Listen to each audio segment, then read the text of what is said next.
Halo semuanya, kembali lagi bersama saya Andia di Siniar Berita Akhir Minggu. Saya akan membacakan berita-berita terupdate untuk akhir pekan Anda.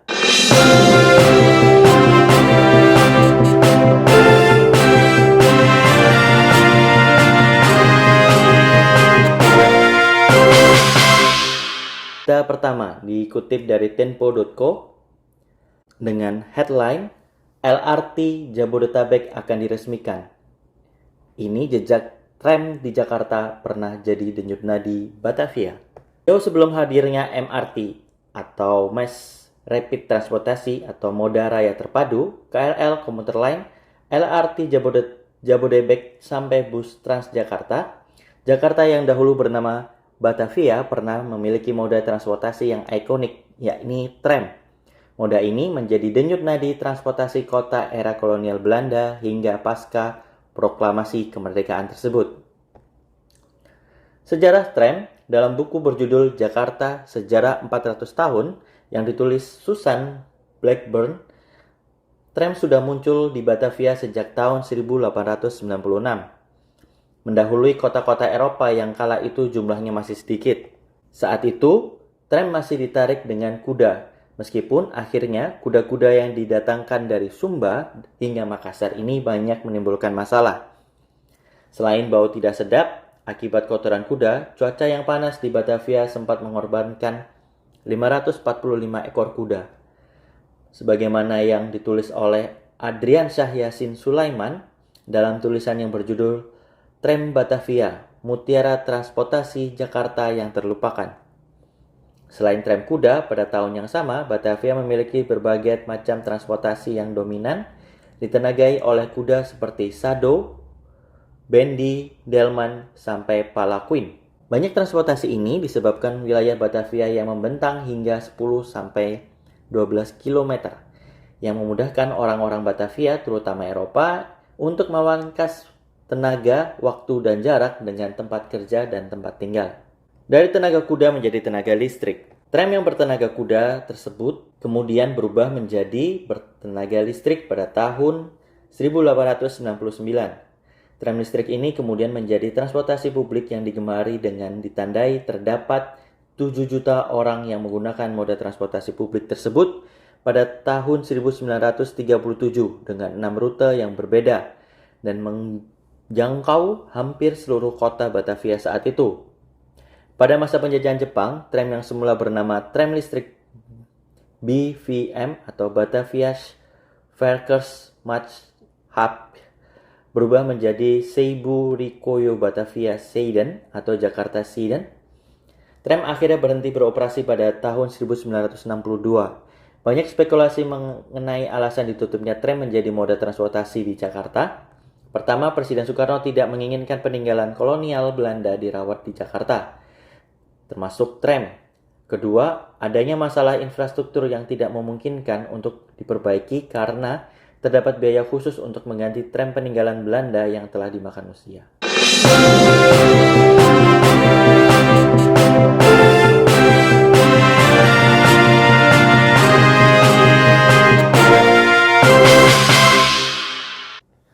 Berita kedua dikutip dari kompas.com dengan headline tarif LRT Jabodebek ditetapkan Rp5.000 untuk kilometer pertama.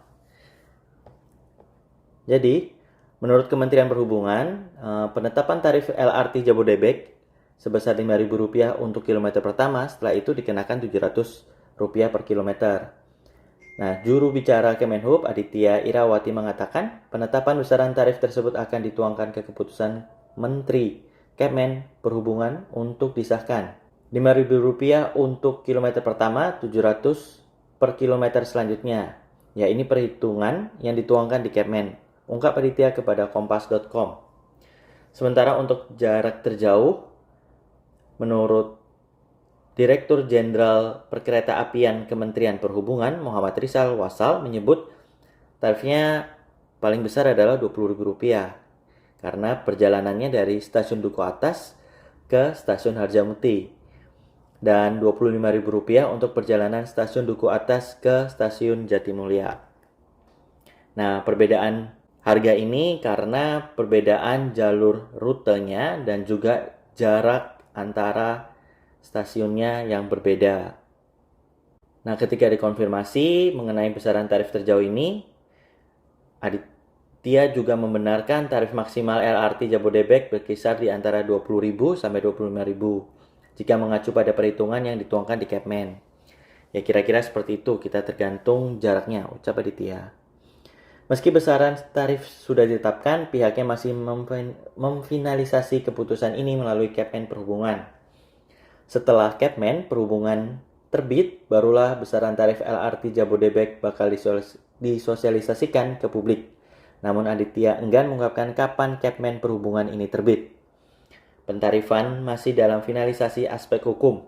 Angkanya sudah ditetapkan, sekarang tinggal masalah administrasi, ujarnya. Nah, buat para pendengar dari Siniar akhir minggu ini, apakah ketika LRT sudah bisa digunakan atau tarif memasuki uji coba, karena pada tanggal 12 Juli ini rumornya sudah mulai bisa digunakan soft opening, jadi sudah bisa digunakan untuk publik. Apakah teman-teman bakal menggunakan angkutan ini dan mencobanya?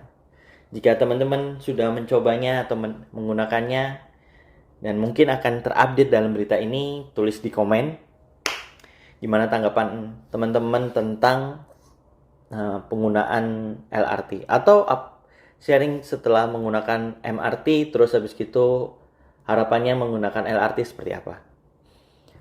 Keinginannya apakah seperti MRT yang nyaman, enak gitu.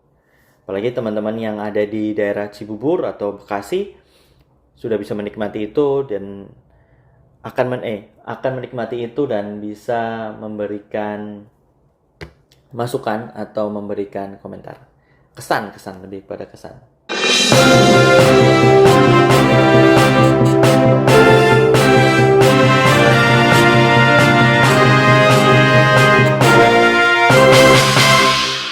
Masuk ke berita ketiga, masih dikutip dari kompas.com. Berita yang akhir pekan ini menyeruak adalah Belanda akan kembalikan harta karun bersejarah milik Indonesia. Kita lihat apa saja yang akan dikembalikan. Dalam berita ini, di kompas.com memberikan informasi bahwa memberitakan Belanda akan mengembalikan ratusan artefak berharga yang dirampas dari Indonesia selama masa kolonial. Dikutip dari laman pemerintah Belanda juga, penyebutan rampasan lantaran benda-benda tersebut dibawa secara tidak sah, baik dengan paksaan maupun penjarahan. Keputusan ini sendiri diambil oleh Sekretaris Negara Bidang Kebudayaan dan Media Kementerian Kebudayaan Negeri Kincir Angin alias Belanda, Gunay Usu. Ini pertama kalinya kami mengikuti rekomendasi dari komite untuk mengembalikan benda-benda yang seharusnya tidak pernah dibawa ke Belanda, ujar Uslu. Rekomendasi tersebut tercantum dalam laporan pada 2020 oleh Komite Belanda yang menyelidiki barang seni yang diambil selama era kolonial. Lantas, apa aja sih benda-benda atau koleksi dari perampasan perang yang dikembalikan ke negara tercinta ini, Indonesia? Koleksi benda yang akan dikembalikan Belanda saat ini sudah dikonfirmasi oleh Sekretaris Tim Repatriasi Koleksi asal Indonesia, Boni Triana, yang membenarkan Belanda akan mengembalikan sejumlah harta Indonesia.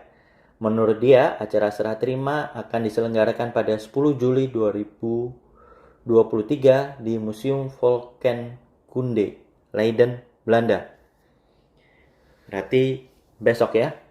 Dirjen Kebudayaan Kemendikbud, Ristek Hilmar Farid akan mewakili Indonesia menerima benda tersebut. Terangnya kepada kompas.com. Boni akan bersama Ketua Tim Repatriasi Koleksi asal Indonesia di Belanda, I Gusti Agung Wesaka Puja. Namun, Boni menegaskan tidak semua benda yang diserahkan ke Indonesia merupakan hasil rampasan. Harus diperjelas di sini, benda yang dikembalikan itu terdiri dari 4 koleksi.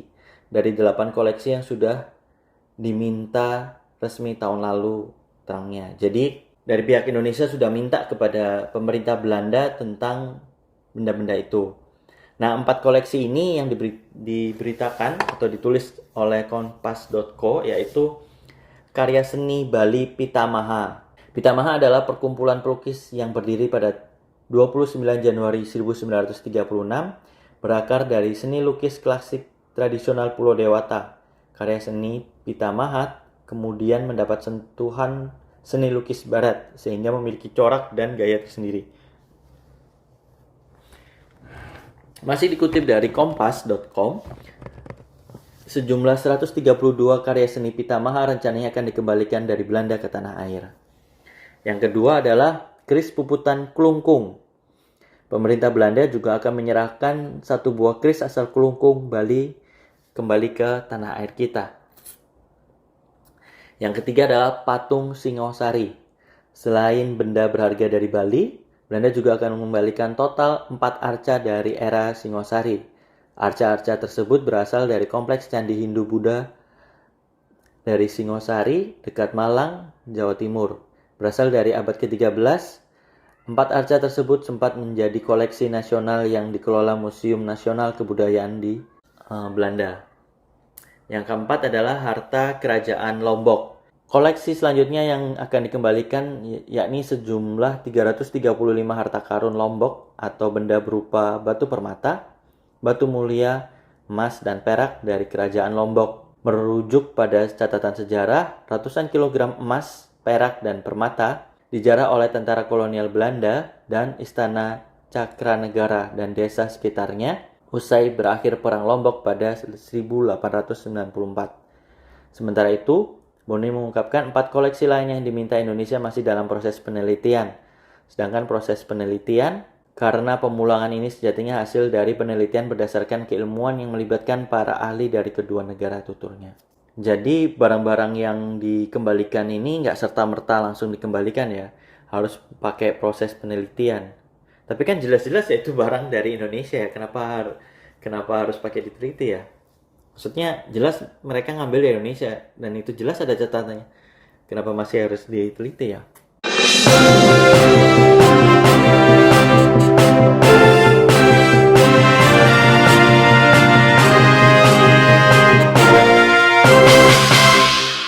Berita keempat, melalui ini berita nasional mengenai Bapak Presiden kita Pak Jokowi dengan headline Bahlil, dulu Jokowi dibilang pelanga-pelongo tapi berani lawan WTO. Dikutip dari kompas.com masihan. Jadi dari berita yang ditulis atau diberitakan oleh kompas.com, Menteri Investasi Bahlil Lahadalia memberikan sanjungan kepada Presiden Jokowi yang seringkali disebut pelanga-pelongo tapi bisa membuktikan kinerja sebagai pemimpin negara. Hal itu disampaikan Bahlil dalam acara Festival Gen Z di Jakarta Pusat yang banyak diikuti kalangan muda dan mahasiswa.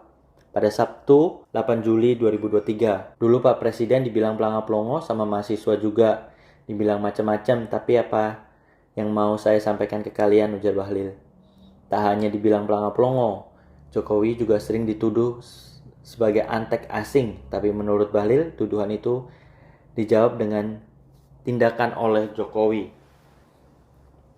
Salah satu contoh kebijakan Jokowi yang dinilai sangat baik untuk pertumbuhan ekonomi di Indonesia adalah menghentikan ekspor bahan baku nikel. Presiden Jokowi memerintahkan untuk men-stop ekspor. Kita coba pertama nikel, kata Bahlil. Pada tahun 2017 sampai 2018, nilai ekspor nikel Indonesia mencapai 3,3 miliar USD. Kemudian pemerintah Indonesia menyetop ekspor nikel mentah, membuat hilirisasi dan ekspor nikel yang sudah diproses itu membuat keuntungan berganda. Begitu kita stop ekspor nikel, nilai ekspor kita dari hasil hilirisasi nikel di tahun 2022 itu naik 30 miliar USD. 10 kali lipat, dari 45 triliun jadi 450 triliun rupiah, ucap dia. Namun kebijakan itu ternyata tak disukai oleh banyak negara yang membutuhkan bahan baku dari Indonesia. Uni Eropa menggugat pemerintah Indonesia ke World Trade Organization dan meminta agar kebijakan pelarangan ekspor bahan baku nikel dibatalkan. Bahlil sempat menanyakan hal itu kepada Jokowi, namun Jokowi tak mundur meski digugat negara-negara besar. Negara ini sudah berdaulat, kita bukan lagi negara yang dijajah.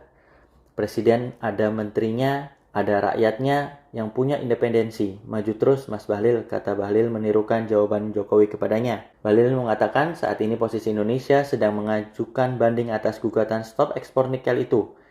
Tidak hanya WTO, Bahlil menyebutkan International Monetary Fund juga bersuara hal yang sama agar Indonesia membatalkan kebijakan stop ekspor bahan baku nikel. Mendengar IMF melakukan hal yang senada dengan WTO, Bahlil menyebut Jokowi tetap pada pendiriannya. Mas Bahlil, lawan dan kedaulatan negara kita tidak boleh diganggu oleh siapapun termasuk IMF, kata Jokowi kembali. Menurut saya, kebijakan itu oke banget. Karena seperti kita tahu ya, bahwa kita adalah negara produsen, bukan produsen ya, bahan baku gitu. Dari awal kita dijajah atau Belanda ngomongnya nggak dijajah ya, karena mereka bilangnya dulu perdagangan. Bangsa-bangsa Eropa dari awal kita kedatangan mereka ke Indonesia, itu semuanya tentang bahan baku gitu. Dari bahan baku masakan, cari pala, wija, rempah-rempah yang ada di Indonesia, semuanya sampai sekarang mineral-mineral yang ada di bumi Indonesia. Jadi buat teman-teman kita sebagai warga Indonesia, menyambut 2024 carilah presiden yang bisa melakukan hal seperti ini. Karena apa? Dampaknya itu akan kepada kita juga sebagai negara. Walaupun kita nggak merasakan dampaknya ya, tapi itu akan meningkatkan GDP kita atau pendapatan negara kita. Kalau tidak dikorupsi, maka sebetulnya negara kita bisa lebih sejahtera daripada negara-negara lain. Jadi banggalah sebagai negara Indonesia, dan kita jangan mau kita dibodoh-bodohin sama negara-negara bangsa Eropa, atau kita jangan merasa minder terhadap bangsa Eropa. Gitu aja sih. Akan masuk ke berita selanjutnya.